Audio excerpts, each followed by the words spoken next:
shopgear.com. The following is a presentation of the Gear Radio Network.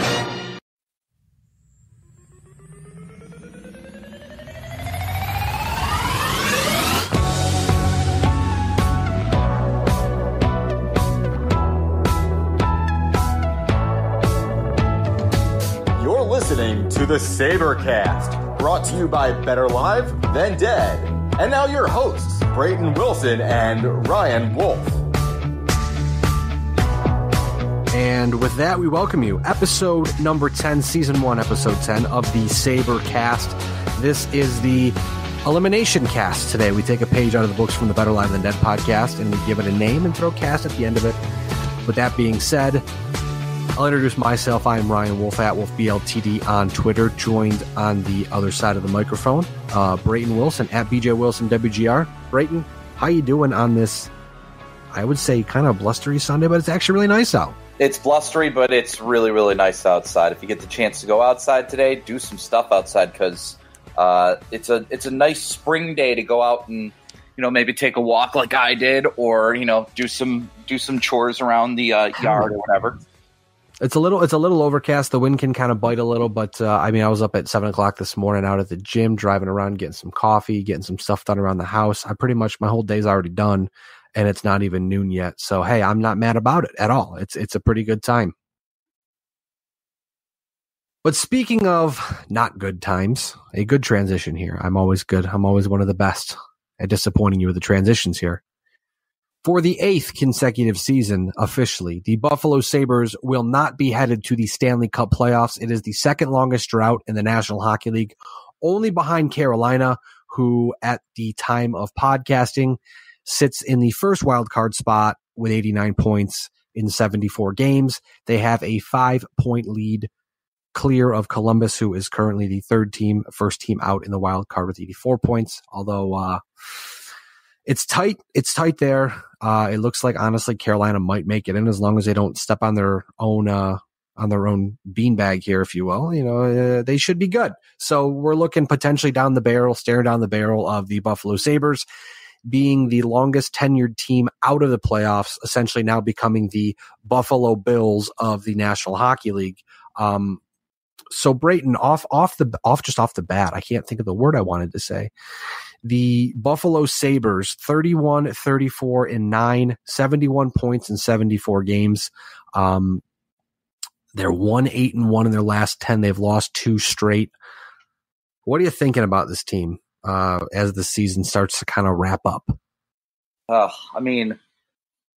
much worse can it get? That's what I thought last year down the stretch, and the sad thing is we're still thinking the same thing heading into this year's final stretch of games. Just it's amazing to me how poorly this team has gone out and continued to play on a night in and night out basis. Last year we thought it was terrible. The year before we thought the ending was terrible. And this year it just keeps getting worse and worse every single year we get into this situation.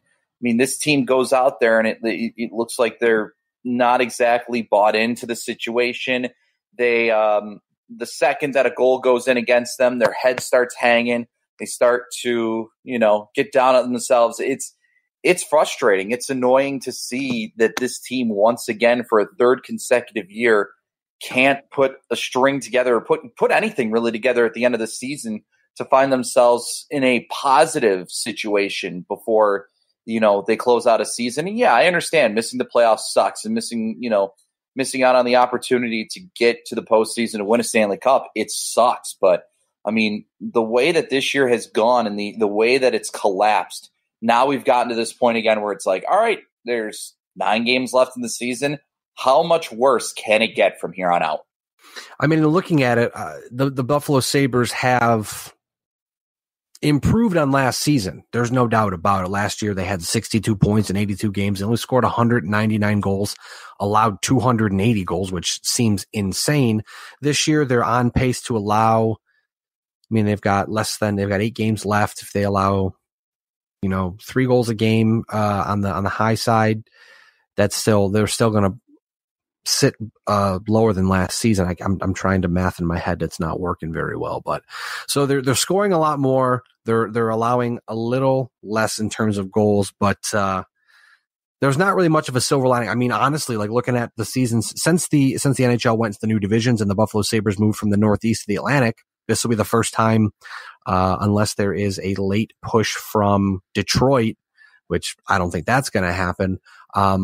The Buffalo Sabres, for the first time since coming to the Atlantic, the new Atlantic division, will finish higher than 7th.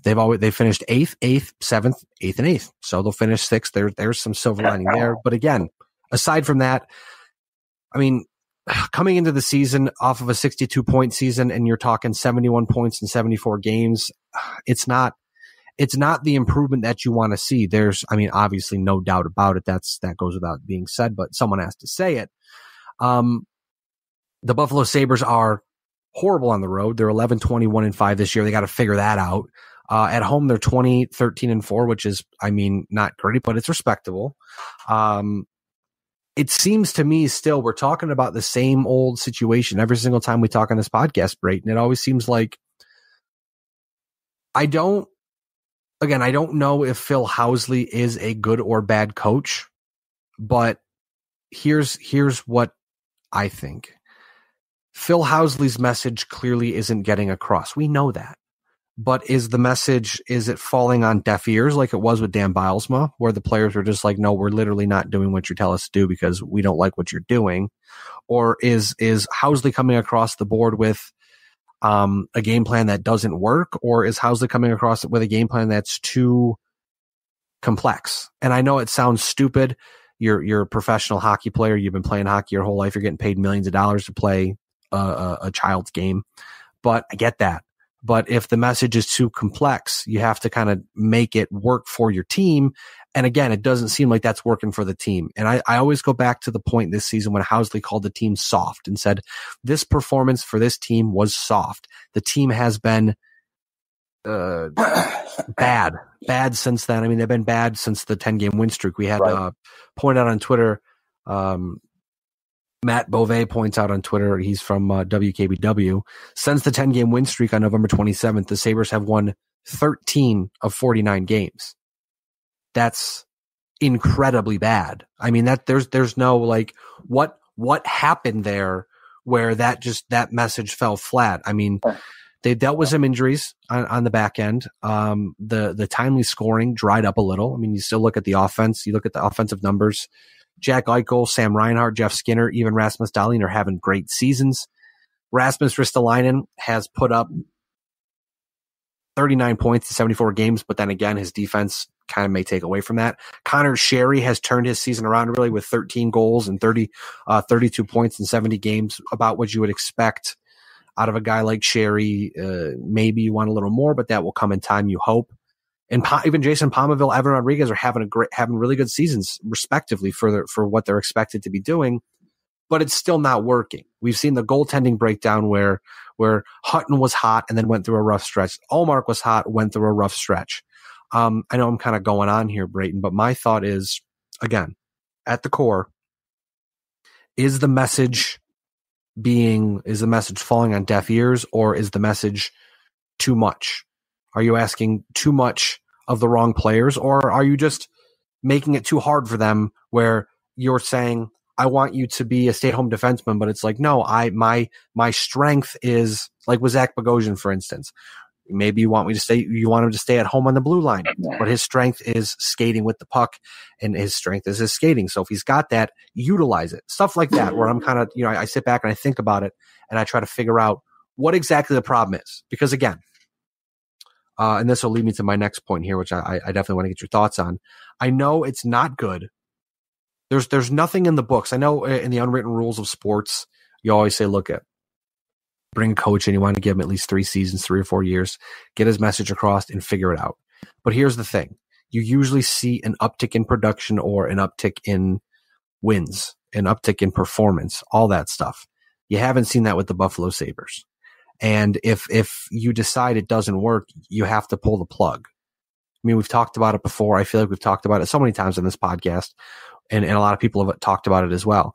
if you determine Phil Housley is not the guy, pull a plug, because going into next season, if he comes out and you have an atrocious October, November where you're, 7-8 points out of a playoff spot, or 10 points out of a playoff spot, you could already essentially kneecap your season because you're so far out so early in the season. Right. I don't think it's the first message where you're talking about with how these players have drowned out the coach's message and they don't want to do what he's trying to get them to do. Maybe it's the second part where,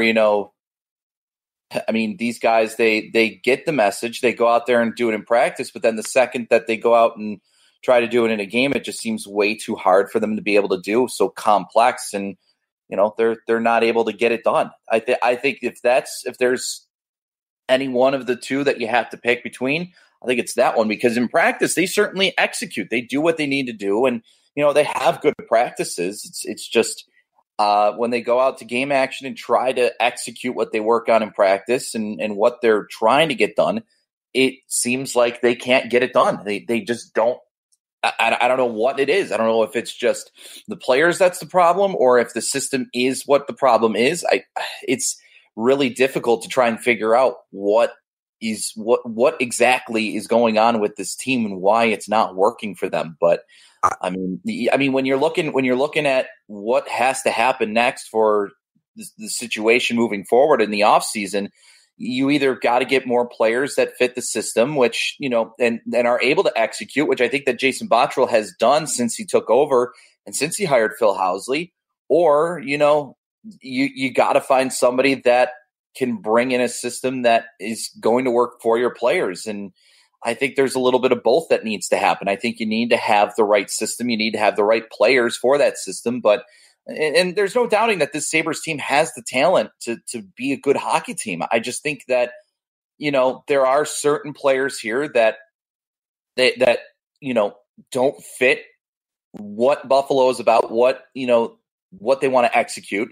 Maybe you move on from those players, and there are some other players that maybe are just not good enough to play in the NHL. That's just straight up honesty. But Jason Botterill's got a lot of work to do in the offseason, whether that's firing the head coach or keeping the head coach and trying to overhaul your roster again. But yeah, I think that if Phil Housley is sticking around again for next season, his leash is going to be very, very short. And I think Jason Botterill, I know a lot of people are getting hot on him about, hey, you've not done enough to make this team better. But you have to remember that, Tim Murray didn't, by any means clear the cupboards out or leave him with anything, that really jumped off the map, aside from maybe Reinhart, Eichel, and a couple others. But I think Botterill's done a good job, because again, this doesn't happen overnight. He's made good moves. Look at perfect example, the Brandon Montour trade. Brandon Montour has worked out very well for the Buffalo Sabres. Looks like he's going to be a very big piece of their future. Mm-hmm. Last year he made the Marco Scandella trade, which helped out last year, but this year Scandella has been atrocious. I know I was looking here on Twitter while you were talking, Brayton. I was listening to, I swear, but a very good follow on Twitter. At NTRider825 names Kevin. He points out Scandella and Ristolainen are now the 3rd and 6th worst defensemen in the league by on-ice expected goal differential this year. Like, that's the kind of stuff that will sink you like a stone. You look at it, you've got Scandella and Ristolainen. I would say that they are two of the three, I believe they are two of the three top players in terms of time on ice defensively. I'd have to double check that one just to be safe here. But even if I know obviously Ristolainen is, because Ristolainen literally plays all the time and it's just the freaking worst. But right now, Marco Scandella is averaging last handful of games, 18 between 16, 13, 16, 19, 18. So let's put it this way. He's playing a lot. And obviously Ristolainen plays every night over 20 minutes without batting an eyelash. You look at things like that, you can make changes there, where I think if they can upgrade the defense, the goaltending will be better. Offensively, they do need to add some players. I think as Brayton, I know you've seen Victor Olofsson. I think that he is very ready for a shot. CJ Smith, very ready for a shot. We've seen what Alex Nylander has done. Again, a small sample size, Don't get me wrong. But in the 6 games this year that Nylander has played with the Buffalo Sabres, he has 4 points, 2 goals, 2 assists. He's looked like he's belonged, especially on the line with Jack Eichel. I know that he just looks like he belongs, and that's very promising, because coming from a guy who you expected the world out of, and then you're going to get, you don't know what you're going to get. And then all of a sudden he comes up, he looks like he could actually belong in the National Hockey League. He may not end up being a 60, 70, 80 point guy, but if you can go out and get you 40, 45 points a season, hey, that's 45 more points than you probably expected out of him. But again, the top end is good. Eichel's good. Reinhart's good. You have to get Skinner re-signed. I think if you don't re-sign Jeff Skinner, there's going to be a damn near riot in Buffalo, because he is the player you need. He's the player you've been missing. I think Jason Botterill, as we've seen, Jason Botterill will probably kick himself very hard for trading Ryan O'Reilly. Again, the contract coming off the books, that was a victory. Aside from that, the production O'Reilly has not had in this lineup is clearly evident as the season has gone on. You keep holding out hope that Sobotka and Thompson will turn the corner. Sobotka's been terrible. Thompson has been non-existent. Obviously, Berglund retired, which we've talked about before in past podcasts. So, I mean, maybe you try to clear your hands of a guy like or Sobotka, where, you can probably buy him out, because next year would be a $1.5 million cap hit, and 2021 would be a $1 million cap hit, and you clear your hands of that. But then again, you create another big hole in your lineup where you have to fill that ice time. So I think this offseason, while it's important for Phil Housley if he does stay around, I think it's more important for Jason Botterill. While we see the direction he's gone in, it's a good direction, don't get me wrong, but he needs to make another big step in the right direction. Go out and find a second line center, because again, maybe Casey Middlestat makes that jump next year, but let him force your hand. Have him come into camp as your third line center and say, you know what, we went out and got, and again, I'm not going to say, I'm just going to throw out the big name there. Say they go out and sign Matt Duchene to a big ticket, and they say, look, hey, we've got Jack on the first line, we've got Matt Duchene in the second line. Prove to us that you deserve more ice time, or prove to us that you're ready for a bigger role, instead of coming into camp and saying, Casey, you're our number 2 center, hope you're ready. Because, I mean, obviously that was going to be Patrick Berglund. Things didn't work out, but Casey Middlestat has been thrust into a bigger role, and clearly he's still taking time, which I get it. 2 years ago, he was in high school. I mean, you can't, there's not many players that can go from high school to college to the NHL in 2 years and be a superstar. So it's going to take time, but he's shown a lot of good signs. So like I said, to wrap that kind of mini rant up, it's a very important offseason for Jason Botterill. What is he going to do to help fix Marco Scandella? Is he going to trade Erasmus Ristolainen? What is he going to do about Vladimir Sobotka or RFAs like Zemgus Girgensons and Johan Larsson? Is he going to re-sign Jeff Skinner? Is Jason Pominville going to retire? Are you going to try to find someone who might be able to take on? I know Kyle Oposo's played a big role in the bottom 6 this year, and let me look at his stats here real quick. He's put up 25 points in 70 games. Not bad in a bottom 6 role, but it's really hard to pay a guy $6 million if he's going to give you 25 points in 70 games. So again, there's a little bit of this, a little bit of that, but a lot of work to be done. I think the coach needs to do some soul searching, but I think the GM, the ball is in his court. And honestly, if he fires Phil Housley, that puts the spotlight directly on him, because obviously at this point now it's, hey, you had your first coach, you've made some good moves, you made some good signings. What have you done for me lately? Get the team to the playoffs, because I think honestly next year we're getting to the point where it might start to be playoffs or busts. And I don't think that at the end of the day, the Buffalo Sabres have already wasted Jack Eichel's entry-level contract. They've wasted Sam Reinhart's entry-level contract. You can't do that with Rasmus Dahlin. You have to try to make the playoffs while he's still cost-controlled, and then go forward from there. Exactly. Yeah, it's going to be it's going to be another offseason where the Sabres are going to be the spotlight of a lot of people around the league, and especially the fans here in Buffalo, where, hey, you guys went on that huge 10-game win streak, and then you fell apart at the end of the season, and you finished, let's just hypothetically say you finished as the 5th worst team in the NHL. You end up with the 5th overall pick or something like that. Then you start, then you just got to figure out then, like, okay, what do we got to do next? Because obviously you still have another first round pick. You can trade that pick if you want to, but What team is going to be willing to give up a piece to take down that first round pick, and what piece is going to come in here to help turn things around in Buffalo? I mean, it's starting to get to the point where it's frustrating where, you bring in these guys, especially like a Jeff Skinner, you bring in some of these other players and, you expect them to help change things around, and it looks promising at first, or, they take a step in the right direction, but the team's still not making the playoffs. There's going to be a lot to work on this offseason, whether that is, just building a new, roster in Buffalo, or that's getting the players in Rochester that have played so well this year ready to make the jump from the AHL to the NHL. You mentioned Victor Olofsson, who earlier in the year I would have said absolutely not ready. He is not ready, despite him putting up these crazy numbers already. He's not ready to go up to the NHL yet because he's not, physically ready. He's not mentally ready. And now, over the last 20 games or so, I could definitely say, all right, Victor Olofsson definitely deserves a look. And if he continues to really take strides in the last, 10 games left of the regular season and then into the postseason, into the playoffs, and helping Rochester make a deep run, then I think you can say Victor Olofsson probably is going to play for a roster spot next year in the NHL.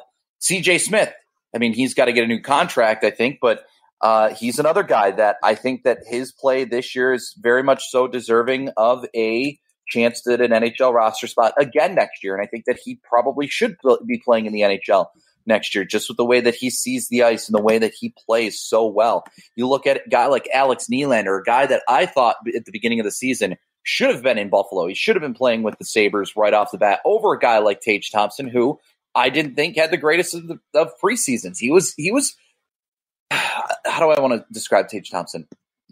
During the preseason, he looked pretty good. It wasn't like he was bad. It wasn't like he was just okay. Like, he was pretty good, but I thought Alex Nylander looked better than he did.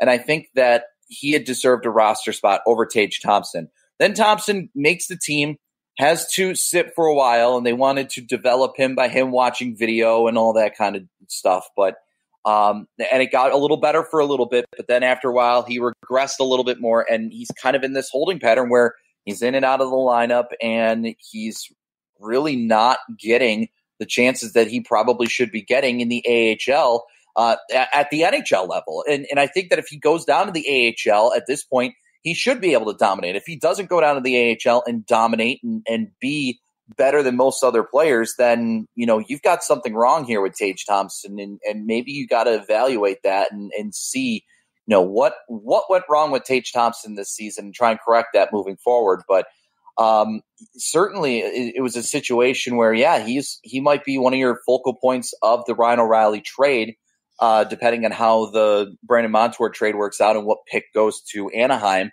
whether it's St. Louis or San Jose. But I mean, still just looking and seeing what, what this team got in return for that Ryan O'Reilly trade, and with the possibility of having that other pick,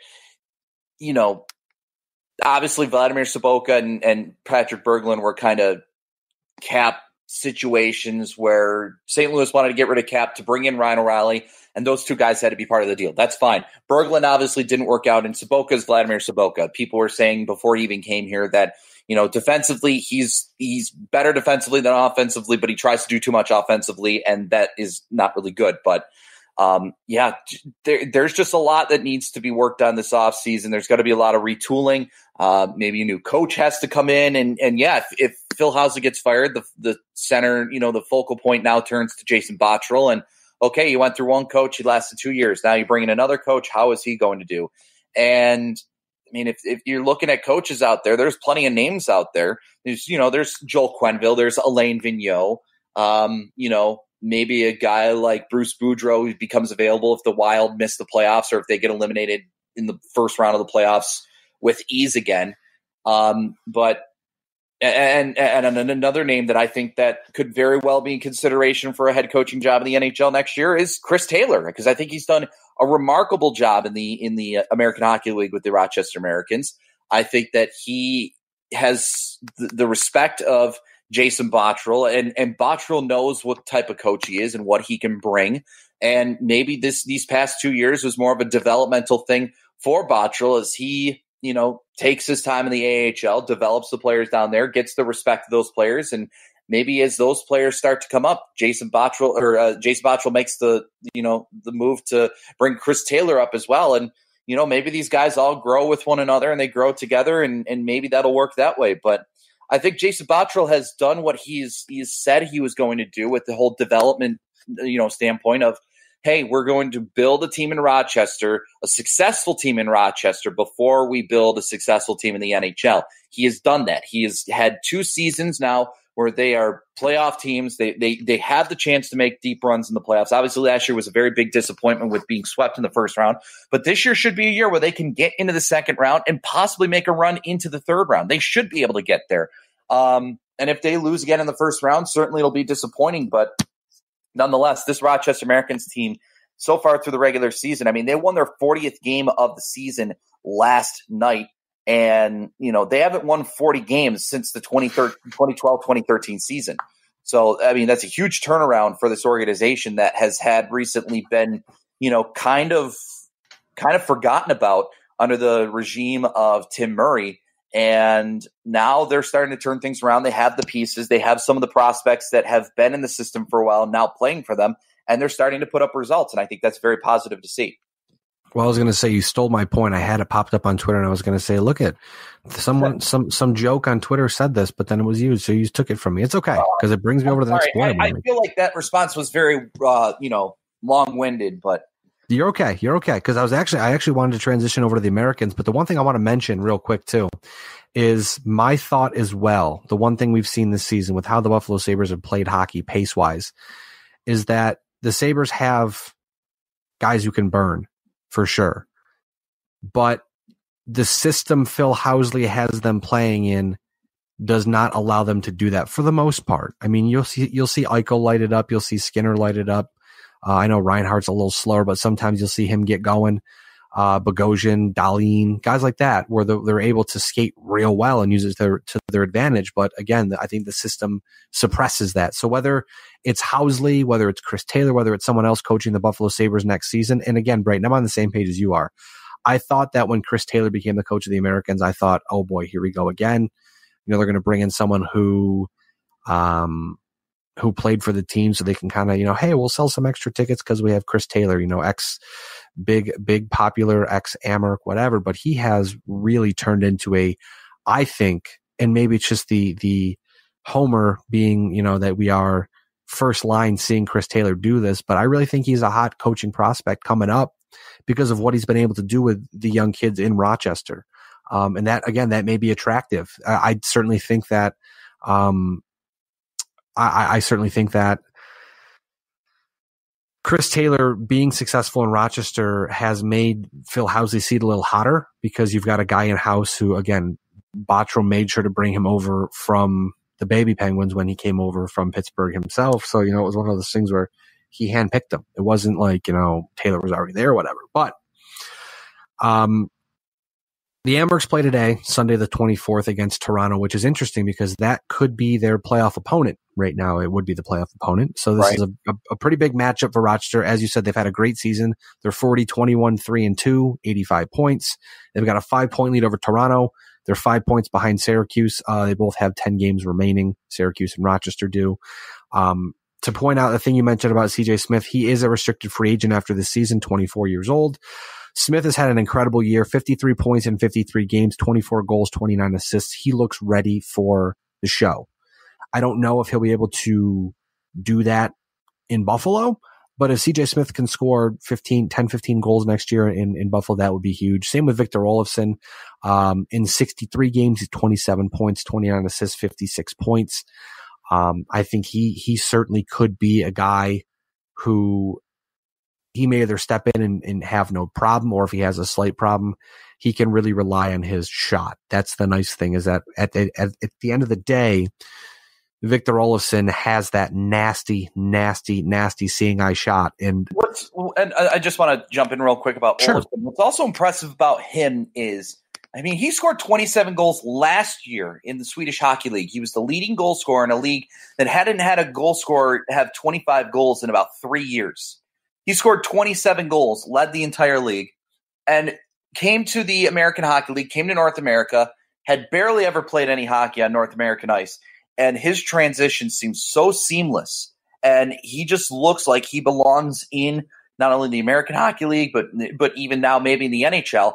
And he's already matched his goal total from last year when he played in the Swedish Hockey League. I just think that is insanely impressive. And I'm going to say this again. I think Olofsson has maybe one of the best shots I have ever seen come off of a stick of a player in the American Hockey League, the NHL, East Coast Hockey League, any level of hockey. I think he's got maybe one of the best shots I've ever seen.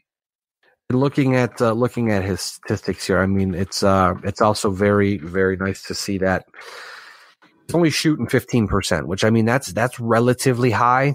But then again, I'm just looking back at his old stats here to see if I can I know it's different and all that, whatever, but I'm just trying to break down. Olofsson, he's kind of like Jack Eichel. It's like, man, you got to shoot the puck more. It's like, you've got a great job. I want to see you shoot the puck more. Yesterday in the game against Toronto, I think he only had like a shot on goal or 2 shots on goal through the first 40 minutes of action. And it's like, he's a guy that I want to see shoot the puck more. And he does want to try and be more of a pass guy, but when he does shoot the puck, he just has such a great shot. And it's like, you've got to shoot the puck more, dude. You've got such a great release. The puck always comes off your stick and is going high. Rarely do you ever see Olofsson's shot ever go low or go along the ice. It is always going up towards the top of the net. And when he misses, he barely misses, whether it's off the post or whether it's, over top of the net or, wide of the net. It is within inches of just missing. And when he's got, when he's on his game and when he is picking those corners, there's no stopping him. Absolutely. And again, there was a stretch of games where he was struggling. That's the one thing I always like to see personally is any player can get hot at any time. We've seen it happen. The Buffalo Sabres were hot for 10 games and have been trashed since. We see it. It happens all across the board, but it's always when you get that first blip of adversity, how do you respond? When they figure you out, how do you adjust your game to get back to where it was? And Victor Olofsson was cold for a little while, but he's figured it out and turned it back on and been great. So again, I know that Jason Botterill pointed out that guys like Lawrence Pilot, Will Borgen, Victor Olofsson, CJ Smith are guys he wants to get a taste of the NHL, get him back up.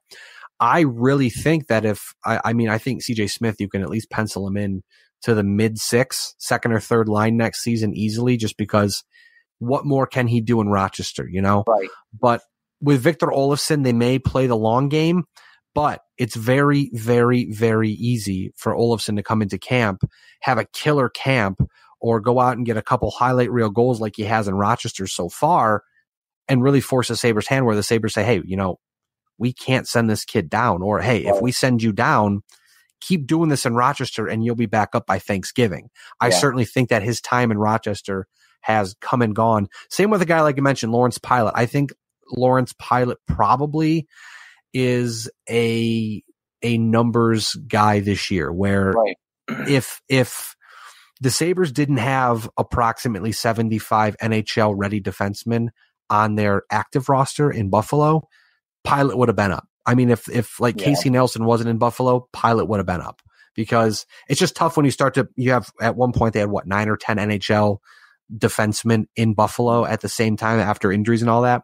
Yep. So again, it's more of a numbers game. He's expendable because he can be sent down with no problem. You don't have to expose any players.